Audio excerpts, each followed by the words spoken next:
Inshuti bakunze ba RS TV, uyu ni umwanya tubagezaho ibiganiro bitandukanye, tubararikira kubasaba kugira ngo mukomeze mudukurikira. Ariko kuri uyu mwanya inkuru isa nk'idasanzwe kandi ni inkuru y'akababaro iva muri Repubulika ya Demokarasi ya Congo mu mujyi wa Bukavu, aho bivuga ko aho umutwe wa AFC M23 wari wateranirije ibihumbi n'ibihumbi by'abakongomani muri uriya mujyi wa Bukavu, aho Colonel Nanga umuyobozi wa AFC yavugaga ko asaba n'inama yahuje abaturage n'ubuyobozi bwa AFC M23, aho yavugaga ko abaturage badakwiye gushyigikira ko Antoine Felix Tshisekedi yazahindura itegeko nshinga ry'iki gihugu. Ibi rero byaje kuba ubwo habaga iyi nama yaje kuba yitabirwa ndetse n'ibihumbi byinshi by'abakongomani, ariko kubw'ibyago muri ibi bihumbi ngo haje kuba hategwa ibisasu. Ubu ngubu imiborogo, amarira ni yose, hari abaturage babipfiriyemo, hari ndetse n'abamaze kubikomerekeramo. Amakuru rero aturuka hariya i Bukavu niko ari kugenda abivuga. Abapfi rero biravuga ko bagera ku 8 nibo bamaze kubarurwa, naho abagera mu 9 ndetse n'imibare ikaba ikomeza kwiyongera, bo bakaba bakomeretse. Ntiharamenyekana neza waba wagize uruhare mu gutega iki gisasu cyangwa se n'uburyo umutekano wari umeze. Ndetse nanone ariko tubabwire ko na umutwe wa FC M23 wari wateguye ibiganiro byo guhura n'abaturage. Kugeza amagingo aya nawe nuragira icyo uvuga ku bijyanye n'iri turika ry'ibisasu, nibe kandi hari na bamwe mu bayobozi b'umutwe wa AFC M23 baburiye muri iri isanganya. Aha rero muri ibiganiro icyo Colonel Nanga yabwiraga abaturage, yavugaga ko vuba aha ngaha umutwe wa M23 uza kwigarurira ibice byo muri Repubulika ya Demokarasi ya Congo, harimo nk'igice cya Uvira. Iki ni igice cyangwa se ni ku rugabano rw'umupaka w'u Burundi na Repubulika ya Demokarasi ya Congo. Ni iyi nama rero yari irimo uyu muyobozi wa Alliance Fleuve Congo Colonel Nanga. Iki gisasu cyaturitse cyangwa se ni igisasu bivuga ko cyari gifite ubukana bukomeye bataramenya ubwoko bwacyo. Ariko na mbere y'uko iyi nama iba, hari hatangajwe ko mu by'ukuri iyi nama iri gutegurwa ishobora kuzahungabanywa, cyangwa se hari abari bavuze ko bashobora kuzayihungabanya, umutekano ukaba utagenda neza. Rero hari amashusho yagaragaje abaturage b'abasivile baryamye hasi bapfuye, abandi bakomeretse.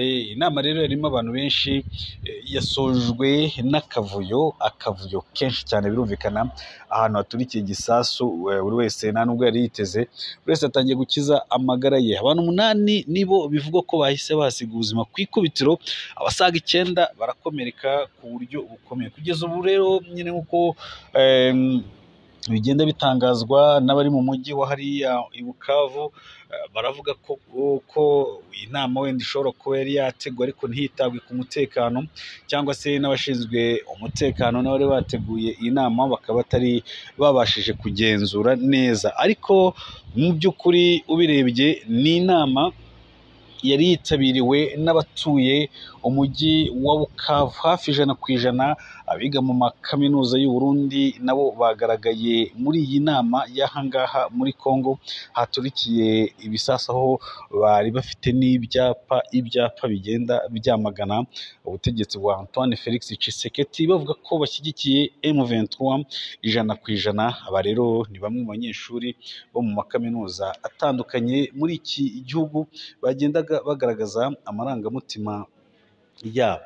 Iki rero kiraza kuba ikindi kibazo mu bibazo byiyongera mu bijyanye no guhungabanya n'umutekano muri Repubulika ya Demokarasi ya Congo, aho abantu bibazaga ngo ese nyuma y'uko umujyi cyangwa se imijyi irimo Bukavu na Goma, aho ngaho ibikorwa bya M23 kurinda umutekano w'abaturage bizabasha kugerwaho. Iki rero kibaye ikibazo gikomeye ku mutwe wa M23, dore ko n'amahanga akomeje gushinja uyu mutwe gukomeza kugira uruhare mu bikorwa by'urugomo cyangwa se ibikorwa byibasira abaturage mu burasirazuba bwa Repubulika Iharanira Demokarasi ya Congo. Ni ikintu ariko nanone uyu mutwe wagiye nanone ugaragaza kenshi ko mu bikorwa byawo cyangwa se muri gahunda zawo utagamije kubangamira ibijyanye n'uburenganzira bw'abaturage b'abakongomani, na cyane cyane ko mu ntego z'uyu mutwe icyo ukomeje kugaragaza ni ikijyanye n'uburenganzira bw'abakongomani, ariko cyane cyane abakoresha ururimi rw'ikinyarwanda, dore ko ari nabo bakomeje kwibasirwa cyane muri Repubulika ya Demokarasi ya Kongo, abo mu bwoko bw'Abatutsi harimo ndetse n'Abanyamurenge.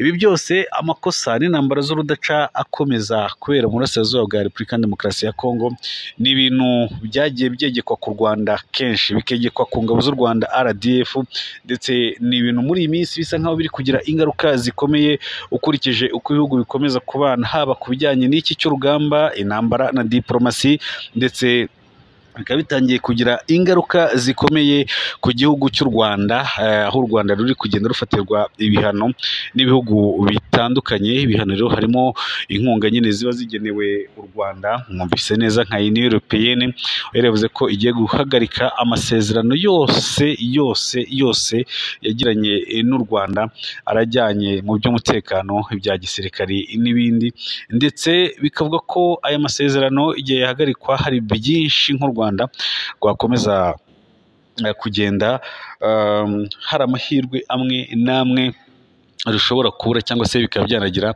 n'ingaruka ku mibereho y'abaturage.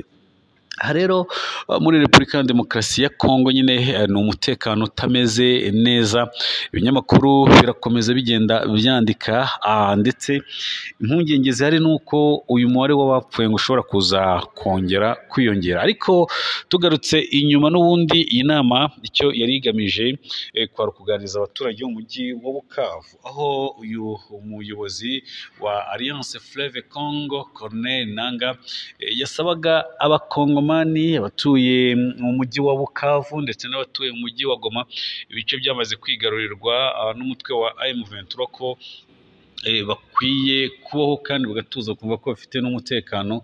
Ariko yongera no kwibutsa ko igihe cyose baramuka bashyigikiye ko Antoine Felix Tshisekedi, uyu ni perezida wa Repubulika ya Demokarasi ya Kongo, yashaka guhindura ibijyanye n'itegeko nshinga, bishobora kuzagira ingaruka ku buzima bw'abakongomani, ku buzima bw'abaturage ba Kongo.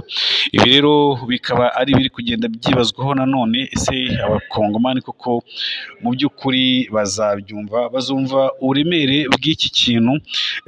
Reka rero tubararikire gukomeza kunogerwa cyangwa se gukurikirana ibiganiro Iris TV igenda ibagezaho, andi makuru aza kuba aboneka ku bijyanye n'uko imibare y'abaguye muri iki gitero cyagabwe haberaga inama mu mujyi wa Bukavu, tukaza kuza tugenda tuyabagezaho ku buryo burambuye. Abantu rero nyine ahangaha tubibutse ko iki gitero kivuga ko cyagabwe ahitwa Prince du 24. Corneille Nangaa rero ubwe yari muri iyi nama ndetse ari kumwe n'abandi bayobozi.